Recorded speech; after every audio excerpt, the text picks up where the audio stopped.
Hello friends, मैं ललित कुमार। कैसे हो आप सब लोग? आई थिंक आप सब लोग ठीक हो गए। तो फ्रेंड्स, आज का जो हमारा टॉपिक है वो है वेक्टर कैलकुलस, और आज हम वेक्टर कैलकुलस में डिस्कस करेंगे equation of tangent and equation of normal.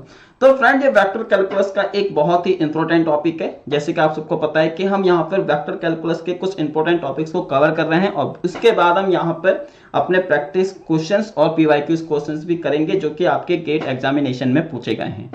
ठीक है, अब हम यहाँ पे इक्वेशन ऑफ टेंजेंट और इक्वेशन नॉर्मल को क्यों समझ रहे हैं? क्योंकि फ्रेंड, अक्सर आपने यहाँ पे एग्जाम में क्वेश्चन देखा होगा कि हमको यहाँ पे फाइंड करने को बोला जाता है टेंजेंट प्लेन और नॉर्मल प्लेन। तो टेंजेंट प्लेन और नॉर्मल प्लेन को फाइंड करने से पहले हम ये समझेंगे कि इक्वेशन ऑफ टेंजेंट क्या होती है और इक्वेशन ऑफ नॉर्मल क्या होती है। एक बार हम यहाँ पे लाइन के लिए समझ लेंगे तो उसके बाद हमको यहाँ पर प्लेन के लिए करने में ईजी रहेगा। तो चलिए अब हम इस टॉपिक को स्टार्ट करते हैं। तो आज का जो हमारा टॉपिक है वो है equation of tangent and equation of normal. और अगर फ्रेंड्स अभी तक आपने मेरे इस चैनल को यानी कि गेट फिजिक्स को सब्सक्राइब नहीं किया है तो जल्दी से गेट फिजिक्स को सब्सक्राइब कर लीजिए, क्योंकि यहाँ पर मैं आपके लिए इस टाइप के इंटरेस्टिंग वीडियोस यानी कि टॉपिक्स लेके आता रहता हूँ, जिससे कि आपके बेसिक और कॉन्सेप्ट दोनों के दोनों क्लियर हो सकें।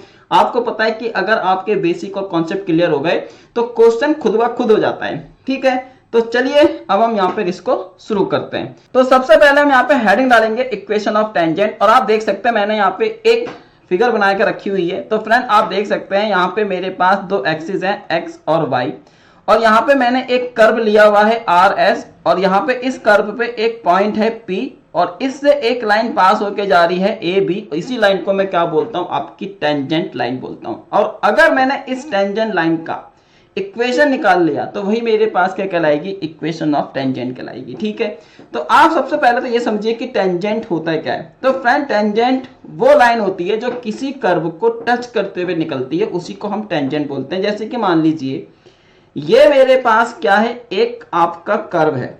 फ्रेंड्स, ये मेरे पास आपको कर्व दिखाई दे रहा है, ये ब्लू वाला कर्व है, और ये मेरे पास क्या है? एक लाइन है। तो ये लाइन इस कर्व को जहां पे टच करेगी, जिस पॉइंट पे, तो मैं बोलूंगा कि ये आपका टेंजेंट है। तो ये लाइन इस कर्व का क्या है फ्रेंड्स? टेंजेंट है। तो बात समझ में आ गई आपको?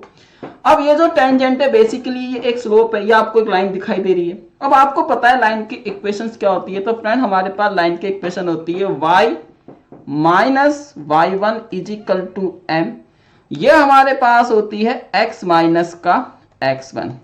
अब फ्रेंड, मैं यहां पर इस m की वैल्यू को कैलकुलेट कर कर पुट कर देता हूं, तो मेरे को जो इक्वेशन मिलेगी उसी को मैं बोलूंगा इक्वेशन ऑफ टेंजेंट। बात समझ में आ गई है? तो यहां पर हम क्या करेंगे? आपके पास फ्रेंड्स एक कर्व दिया होगा। मान लीजिए हमारे पास एक कर्व है fx, ये मेरे पास एक कर्व है। सपोज करो फ्रेंड्स, हमने यहाँ पे इसको माना हुआ है, और अगर मैं इस कर्व का यहाँ पे डेरिवेटिव निकाल लेता हूं, अगर मैं इस कर्व का यहाँ पे डेरिवेटिव निकाल लेता हूं एट पॉइंट x, y पर, ठीक है, तो ये मेरे को क्या देगा? तो फ्रेंड्स, ये मेरे को देगा आपका स्लोप ऑफ टेंजेंट। बेसिकली क्या देगा आपको? स्लोप ऑफ टेंजेंट देगा। स्लोप ऑफ टेंजेंट मीन्स ये आपको m की वैल्यू देगा। ठीक है, ये हमारे पास क्या होगा फ्रेंड्स? आपका m होगा बेसिकली। तो हमारे पास जो m निकल कर आया, यह आपके पास आया f डैश x, यह आपको x, y पे वैल्यू देगा। और अगर मैं इस m की वैल्यू को यहां पर पुट कर देता हूं तो मेरे को इक्वेशन ऑफ टेंजेंट मिल जाएगा। तो आपके पास जो इक्वेशन ऑफ टेंजेंट होगी, यहां पे लिख लेते हैं, इक्वेशन ऑफ टेंजेंट, वो मेरे पास कितनी हो जाएगी फ्रेंड्स? वो हमारे पास हो जाएगी y माइनस का y1 इज इक्वल टू, ये मेरे पास है m डैश y, और फ्रेंड्स यहाँ पे आप इसको लिखेंगे x माइनस का x1। ठीक है, तो इसी को मैं बोलूंगा आपकी इक्वेशन ऑफ टेंजेंट। बात समझ में आ गई फ्रेंड? ये जो आपके पास लाइन गई है ना AB, ये इस AB की क्या है? इक्वेशन है। क्योंकि टेंजेंट क्या है? टेंजेंट कुछ नहीं है, एक लाइन है। तो अगर मैं इस टेंजेंट की लाइन की इक्वेशन लिख लेता हूं, ठीक है, तो मेरे को क्या मिल जाएगा? आपको उस इक्वेशंस का, उस टेंजेंट का इक्वेशन मिल जाएगा। समझ में आई? तो ये टेंजेंट, इक्वेशन ऑफ टेंजेंट का मतलब क्या है यार? टेंजेंट इज नथिंग, टेंजेंट एक लाइन है। ठीक है, टेंजेंट एक लाइन है। तो अगर मैं लाइन का इक्वेशन लिख लेता हूं जो इस कर्व से पास होके जा रहा है, तो वही मेरा इक्वेशन ऑफ टेंजेंट कहलाएगा, सिंपल। और टेंजेंट क्या होता है, एक स्लोप होता है, तो हम यहाँ पे लिख लेंगे स्लोप ऑफ टेंजेंट। तो स्लोप ऑफ टेंजेंट निकाल लीजिए, उसको वहां पे पुट कीजिए, आपकी आंसर आ जाएगा। ठीक है फ्रेंड्स, सिंपल से। अब अगर सपोज करो मेरे पास एक फंक्शन है, ठीक है, मेरे पास एक फंक्शन है, फंक्शन कोई भी हो सकता है। सपोज करो फ्रेंड्स मेरे पास एक फंक्शन है, यहां पर मेरे पास एक फंक्शन है y square is equal to 4ax, ये मेरे पास एक फंक्शन है। अगर मैं यहां पर इसका यानी कि y square is equal to, ये मेरे पास 4ax का है, यहाँ पे आपका फंक्शन है। तो अगर मैं यहाँ पे इसको, ये हमारे पास एक कर्व है और इस कर्व का मेरे को यहाँ पे इक्वेशन ऑफ टेंजेंट फाइंड करना है, और यहाँ से एक लाइन पास हो रही है आपकी एट p, यह आपको दिया गया है फ्रेंड्स at स्क्वायर और 2at, इससे आपको यह पास होके जा रहा है। तो आपको यहाँ पे क्या निकालना है, इसका इक्वेशन ऑफ टेंजेंट निकालना है। तो इक्वेशन ऑफ टेंजेंट होता है क्या, सबसे पहले तो हम वो लिख लेंगे। तो इक्वेशन ऑफ टेंजेंट का मतलब होता है y माइनस का y1 इज इक्वल टू, ये हमारे पास हो जाएगा f डैश, और आप यहाँ पे इसको निकालेंगे क्या, x माइनस का x1। ठीक है, सिंपल है। तो सबसे पहले तो मैं यहाँ पर अपना मतलब f डैश का मतलब क्या है, और फ्रेंड्स f डैश का मतलब होता है dy ओवर dx, मेरे को dy ओवर dx निकालना है। तो ये हो जाएगा friends y square is equal to 4x दे रखा है, यहाँ से अगर मैं dy ओवर dx निकालूं तो ये हो जाएगा 2y, हम इसको लिखेंगे dy over dx is equal to, ये हो जाएगा आपका 4a। ठीक है, इसको मैं क्या लिखूंगा, आपका 4a। तो ये हो जाएगा मेरे पास कितना, 4a। और यहाँ से मेरे पास dy over dx is equal to, ये आ जाएगा 2a ओवर y। अब मैं यहाँ पर y की वैल्यू पुट कर दूंगा। ठीक है, अब यहाँ पे आप देखेंगे तो फ्रेंड्स ये पॉइंट मेरा क्या है, x1, और इसको मैं मान लेता हूँ y1। तो अब मैं क्या करूंगा, यहाँ पर इसकी वैल्यू पुट कर दूंगा, तो ये हो जाएगा 2y upon dx 2a। y की वैल्यू कितनी है, 2at, इससे ये कट गया, तो dy over dx is equal to मेरे पास कितना आ गया फ्रेंड्स, 1 अपॉन t। अब इस dy अपॉन dx की वैल्यू को इसमें पुट कर दो। तो अगर मैं dy अपॉन dx की वैल्यू को इसमें पुट कर दूंगा तो मेरे को क्या मिलेगा, y माइनस का y1, ये फ्रेंड्स हो जाएगा मेरे पास dy over dx is equal to x minus का x1। अब देखो y माइनस का y1 की वैल्यू कितनी है, 2at is equal to dy upon dx की वैल्यू क्या है, 1 अपॉन t, और x मेरे पास ऐसी है और at का स्क्वायर। ठीक है, तो फ्रेंड यहाँ पर हम इसको इस तरीके से लिख लेंगे, इसी को मैं क्या बोलूंगा, आपका इक्वेशन ऑफ टेंजेंट। इसको थोड़ा सा हम रीअरेंज करके लिखेंगे, तो ये मेरे पास हो जाएगा फ्रेंड्स yt माइनस का 2at का square is equal to x minus का, ये हमारे पास क्या है फ्रेंड्स, at का स्क्वायर। ठीक है, हमने यहाँ पे इसको इस तरीके से लिखा। अब मैं सब इधर को लेके चला जाऊंगा, तो x माइनस का at का स्क्वायर, फ्रेंड ये हो जाएगा माइनस का yt और प्लस का 2at का स्क्वायर इज इक्वल टू 0। तो x माइनस yt, और ये आपका प्लस का कितना आ जाएगा हमारे पास, ये आ जाएगा प्लस का at का स्क्वायर। तो हम यहाँ पे इसको लिख लेंगे क्या, at का स्क्वायर इज इक्वल टू 0। तो ये हमारे पास क्या है, एक आपका इक्वेशन निकल कर आ चुका है। ठीक है फ्रेंड, इसी को हम क्या बोलेंगे, आपकी इक्वेशन ऑफ टेंजेंट। तो ये हमारे पास क्या है, आपकी इक्वेशन ऑफ टेंजेंट है। तो बात समझ में आ गई है, सिंपल सा लॉजिक है, इसी को हम बोलते हैं फ्रेंड आपका इक्वेशन ऑफ टेंजेंट। अब हम बात करेंगे इक्वेशन ऑफ नॉर्मल की। ठीक है, तो इक्वेशन ऑफ नॉर्मल क्या होता है, तो इक्वेशन ऑफ नॉर्मल को हम समझते हैं। अब देखो फ्रेंड्स, ये तो मेरे पास एक कर्व था, ये हमारे पास एक कर्व था। ठीक है, ये मेरे पास एक कर्व है, तो हम यहाँ पे एक कर्व बना लेते हैं। कर्व वही है आपके पास RS, ये मेरे पास एक कर्व है RS, और इस कर्व से एक लाइन पास हो रही थी, इस कर्व से आपकी एक लाइन ऐसे करके पास हो रही थी। इसको टच करते हैं, मान लीजिए यहाँ पे ये पॉइंट है आपका PX, Y। ठीक है, ये हमारे पास क्या था, AB। अब ये टेंजेंट था, अगर मैं इस टेंजेंट के परपेंडिकुलर एक लाइन निकालूं तो उसको मैं बोलूंगा इक्वेशन ऑफ नॉर्मल। ठीक है, तो इक्वेशन ऑफ नॉर्मल क्या हो जाएगी, तो फ्रेंड आप देखेंगे इस टेंजेंट के परपेंडिकुलर मतलब ये वाली, इसको मैं बोल लेता हूँ L, इसको बोल लेता हूँ M। तो ये जो मेरे पास LM है ये टेंजेंट के कैसे, ये परपेंडिकुलर मतलब नॉर्मल है। तो अगर मैं इस नॉर्मल की इक्वेशंस को निकाल लेता हूँ तो मेरे को क्या मिल जाएगा, वहां पे इक्वेशन ऑफ नॉर्मल मिल जाएगा। ठीक है, तो यहाँ पे हमारे पास इसका मतलब होता है friends perpendicular to the normal. तो ये हमारे पास क्या परपेंडिकुलर टू दी नॉर्मल, तो इसको हम यहाँ पे बोलेंगे आपका इक्वेशन ऑफ टेंजेंट। और इक्वेशन ऑफ टेंजेंट को मैं ऐसे लिखूंगा y माइनस का y not. Equation of normal का मतलब क्या है कि ये हमारा परपेंडिकुलर टू टेंजेंट, यार मैं क्या कर रहा हूँ, परपेंडिकुलर टू टेंजेंट है ये हमारा। ठीक है, ये हमारे पास क्या है आपका perpendicular to tangent, sorry perpendicular to tangent, मैं नॉर्मल टू क्या क्या लिख रहा हूँ पता नहीं। ये हमारे पास क्या है परपेंडिकुलर टू टेंजेंट है। तो y माइनस का y not is equal to, friend अब देखेंगे यहां पर हमारे पास क्या आएगा, तो y माइनस का y नॉट। अगर मैं यहां पर f डैश लिख देता हूं तो फ्रेंड्स वो इक्वेशन ऑफ टेंजेंट बन जाएगा। यहां पे मेरे को परपेंडिकुलर के लिए लिखना है, तो मैं यहां पे इसको सिंपली क्या करूंगा, मैं यहां पे इसको 1 अपॉन एफ डैश एक्स लिख लूंगा और ये हो जाएगा मेरे पास x माइनस का x नॉट। अब आप बोलोगे सर आपने ऐसा क्यों लिखा, तो मैं इसका आपको आंसर देना चाहूंगा।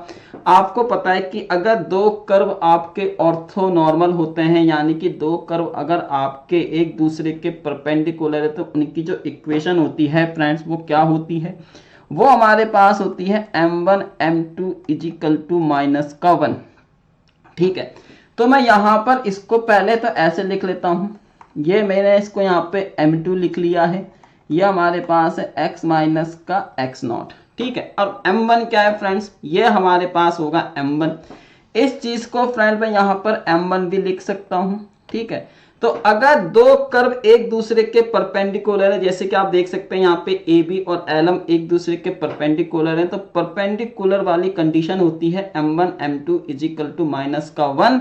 और अगर मेरे को यहाँ पर m2 कैलकुलेट करना है तो ये हो जाएगा माइनस का 1 अपॉन m1। ठीक है, तो यहां पर आपका माइनस का 1 अपॉन m1 भी आ जाएगा।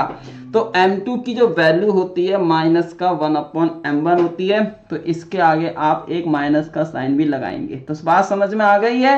और यहां पर आपको पता है m1 कितना होता है, m1 हमारे पास होता है m1 is equal to f dash x. तो m2 की जो वैल्यू निकल कर आ जाएगी फ्रेंड्स, जो हमारे पास m2 की वैल्यू निकल कर आएगी वो हमारे पास ये हो जाएगी। तो आपके पास जो इक्वेशन निकल कर आई वो हमारे पास ये निकल कर आ गई। ठीक है, वो हमारे पास ये निकल कर आ गई है। और इसको आप यहाँ पे इस तरीके से लिख सकते हैं दिस, नहीं तो फ्रेंड्स आप इसको इस तरीके से भी लिख सकते हैं dy ओवर dx, और आप इसको x माइनस का x नॉट भी लिख सकते हैं। तो ये हमारे पास क्या है, इसकी इक्वेशन ऑफ नॉर्मल। तो अगर आप टेंजेंट के परपेंडिकुलर एक लाइन निकाल लेते हैं और उसका इक्वेशन लिख लेते हैं तो हम उसको बोलेंगे इक्वेशन ऑफ नॉर्मल। ठीक है, तो अब हमारे पास जो कर्व दिया हुआ था, जो फ्रेंड्स आपको कर्व दिया गया है y square is equal to 4ax, मैंने यहाँ पर इसका इक्वेशन ऑफ टेंजेंट निकाल लिया था। अब हम क्या करेंगे, तो हमारे पास इसकी जो वैल्यू निकल कर आई थी dy ओवर, ये हमारे पास क्या थी dx is equal to 1 upon t निकल कर आई थी। ये मेरे पास क्या था आपका m1 था फ्रेंड, मैं इसको क्या बोलूँगा आपका m1 बोलूँगा। ठीक है, और आपको पता है कि m1 हमारे पास m2 is equal to minus का 1 होता है, तो यहाँ से m2 की वैल्यू कितनी आएगी, माइनस का 1 अपॉन m1 आएगी। तो m2 is equal to minus का ये हो जाएगा फ्रेंड्स 1 अपॉन 1 ओवर t। तो अगर मैं यहाँ पर इसको सॉल्व करता हूँ तो मेरे पास फ्रेंड्स ये कितना आ जाएगा, माइनस का t। ठीक है, तो ये मेरे पास आपका माइनस का t आ जाएगा। तो बात समझ में आ गई है। तो इस तरीके से हमारे पास जो m2 की वैल्यू निकल कर आई, मतलब मेरे पास यहाँ से जो इसकी वैल्यू निकल कर आई है वो आपके पास माइनस का t निकल कर आई है। ठीक है, ये हमारे पास 1 अपॉन एफ डैश की वैल्यू है, 1 अपॉन एफ डैश की वैल्यू आपके पास माइनस का t है। और अब हमारे पास जो इक्वेशन थी फ्रेंड्स, इक्वेशन ऑफ नॉर्मल, ये थी हमारे पास आपकी क्या m2 और आप यहाँ पे इसको लिखेंगे x माइनस का x0। ठीक है, हम यहाँ पे इसको क्या लिखेंगे फ्रेंड्स, x माइनस का x0। तो बात समझ में आ रही है। मैं यहाँ पर इसको ये लिखूंगा, ये हो जाएगा 1 माइनस, और आप यहाँ पे इसको क्या लिखेंगे, यहाँ पे ये हमारे पास जो पॉइंट्स दिए गए थे ये थे हमारे पास 80 का स्क्वायर, ये हो जाएगा हमारे पास 280 इज इक्वल टू m2, और आप लिखेंगे x माइनस का, ये हो जाएगा आपके पास फ्रेंड्स 80 का स्क्वायर, तो y माइनस का 280 is equal to minus m2 की वैल्यू कितनी है t, तो ये आ जाएगा हमारे पास x माइनस का 80 का स्क्वायर। तो फ्रेंड आप देख सकते हैं ये हमारे पास जो इक्वेशन निकल कर आई है इसी को हम बोलेंगे यहाँ पे इक्वेशन ऑफ नॉर्मल। ठीक है, तो इक्वेशन ऑफ नॉर्मल हमारे पास ये होती है। तो लास्ट में हम एक समरी समझ लेते हैं कि अगर आपको यहाँ पर इक्वेशन ऑफ अगर आपको टेंजेंट लिखना है, अगर आपको इक्वेशन ऑफ टेंजेंट लिखना है तो सिंपल सा है, y माइनस का y not is equal to, आप यहाँ पे इसको लिखेंगे dy over dx is equal to x minus का x नॉट। और अगर फ्रेंड आपको इक्वेशन ऑफ नॉर्मल लिखना है तो आप लिखेंगे इसको y माइनस का y not is equal to minus का 1 ओवर dy ओवर dx, और ये हो जाएगा आपके पास x माइनस का x नॉट।